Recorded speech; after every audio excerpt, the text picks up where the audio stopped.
Hey there guys, it's Lee here. Hope you're having a great day. So in today's video I'm going to be showing you how to get the very best from your mining equipment or your home computer as a crypto miner. So what I'm actually going to be showing you is how I'm using one of my machines to actually mine multiple coins at the same time, different types of coins on different algorithms and using different types of hardware. So I'm going to be running through that with you today, and hopefully you can pick up some bits and pieces from that, apply it to your own system and get the best efficiency and return from your actual hardware. So what I'm going to do now is actually remote log into the machine I'm going to be working with, and I'll talk you through the rest of it. So we are up and running. I've just logged in using TeamViewer and we are ready to continue.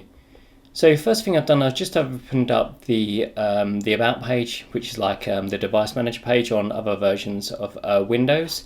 So this machine has a AMD A10 7700K, bit of a mouthful, and this actual processor is actually quite good. It's really power efficient, it's pretty fast, it overclocks well, but one of the crucial or key elements about this particular processor that makes it really quite useful for crypto mining and activities like that is that it has a bunch of different computing cores. So where your traditional processor might have 2 cores or 4 cores, or new ones have a lot more CPU cores, this one actually has 4 CPU cores, but in addition to that it also has 6 GPU cores.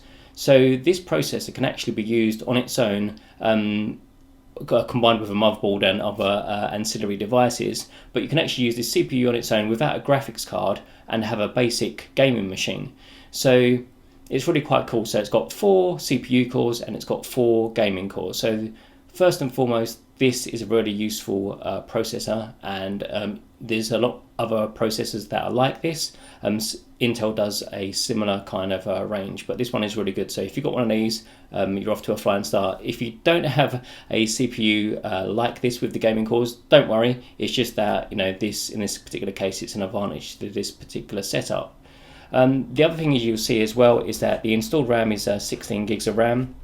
That's actually quite a lot. Not something that you'd normally need. You can get away with like 4 or maybe 8 if you're on like a multiple graphics card unit.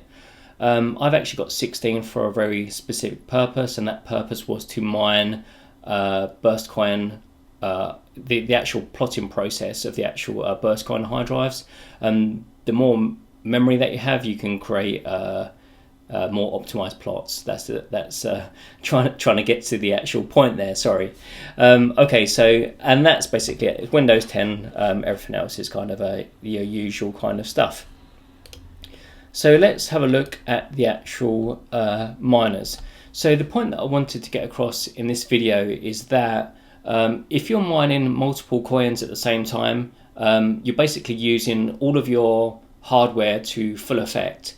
For example, if you're just using your graphics card, your CPU is basically going idle. It's still going to be using a little bit of power, not as much as when it's fully loaded, but just having your kind of CPU idle is a bit of a waste. And also vice versa, if you're say for example CPU mining and your graphics card's going to waste, or your hard drives are not being used fully. So what I really wanted to portray is to show you that you can kind of use all of your hardware at the same time. It takes a little bit of a jigging and poking to get everything kind of working well together. Sometimes certain things don't work well together, but if you put a little bit of thought and effort into it, you can get a really good optimized mining machine that's going to use all of your hardware, and it's going to provide you with the best possible return over time. Okay, so let's take a look at exactly what I'm mining and how I'm going about it.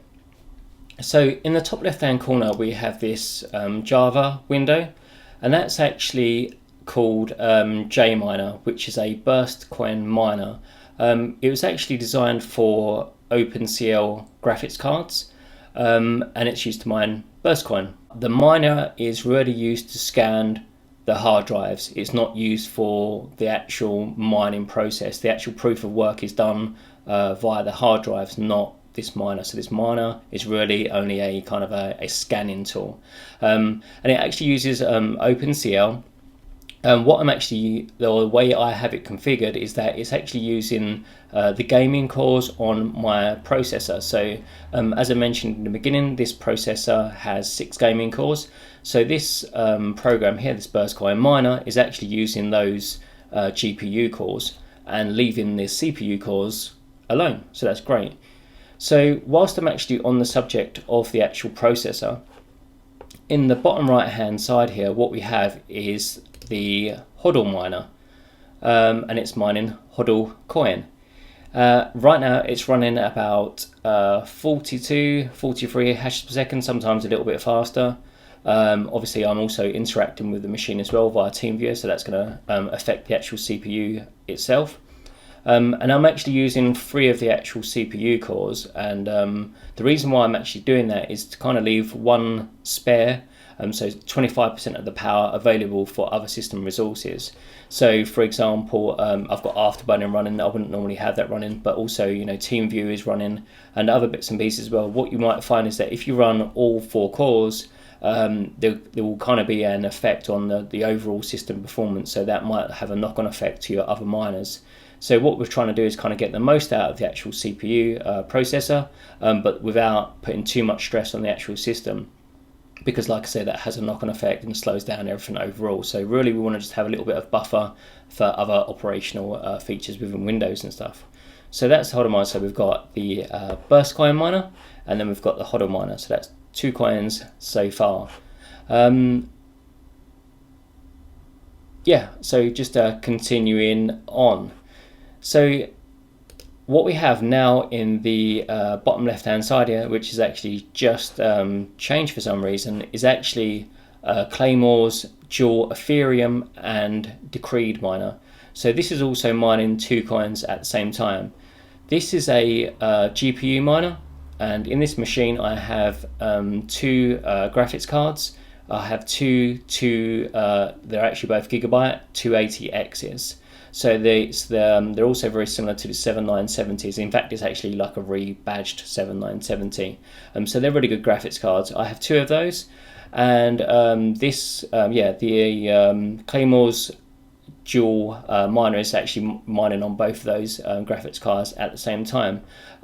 What is also actually possible to do is if you have a 2 graphics card system, you can actually use one graphics card to mine coin A, and the second graphics card to mine coin B. That's another way you can do it. But this particular miner, even if you had only one GPU, it can actually mine 2 coins at the same time per single GPU. So it's really really good. Right now I actually have the actual graphics card clock speeds lowered a little bit, just because of the actual heat this thing puts out. It's kind of in a closed case, which is not ideal, and it's also in a closed office kind of a space as well, so again not ideal. So what I've actually done is I've actually reduced the core clocks to 1000. They normally run at 1100, so it's a 10% reduction on the core clocks there, for the purposes really of reducing heat. The actual core speeds is mining Ethereum at just under 40 mega hashes per second, and the Creed there is about 600. You can actually increase that slightly as well if I use the I'm actually remotely, so I'm not too sure whether this will actually work, but if we use the plus key, it should punch it up just a little bit. Yeah, so yeah, I normally run that at about 45, and that will increase our the Creed intensity. We should see that we can see it increasing now. So that should run up. It normally runs about 900 there on the Decreed. So that's that. So that is Burst Coin, HODL Coin, Ethereum, and Decreed all being mined at the same time. You can even take this a step further by making better use of your hard drives.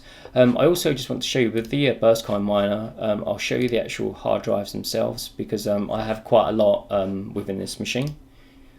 So there you can see all the actual hard drives. All the Toshiba ones are external USB 3 5 terabyte hard drives, and then I've got one 4 terabyte Seagate, which is internal, and then 2 smaller drives really just for the actual operating system itself.